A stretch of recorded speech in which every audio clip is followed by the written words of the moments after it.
Na výrobu trofeje byly použity materiály nerez, beton a sklo.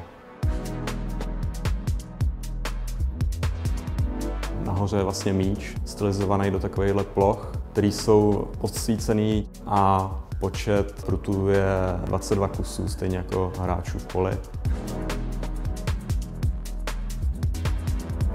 Beton souvisí s klasickým fotbalem, se pojmem beton, bránění, neprostupná obrana.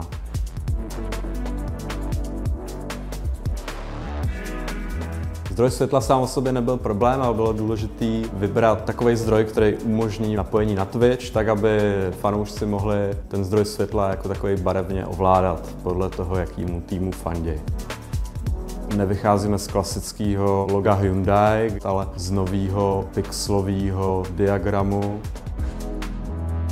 Každý vítěz dostane svůj vlastní prsten s vygravírovaným jménem, který se nasune vlastně pod logo Hyundai a bude se pokračovat až k té betonové základně.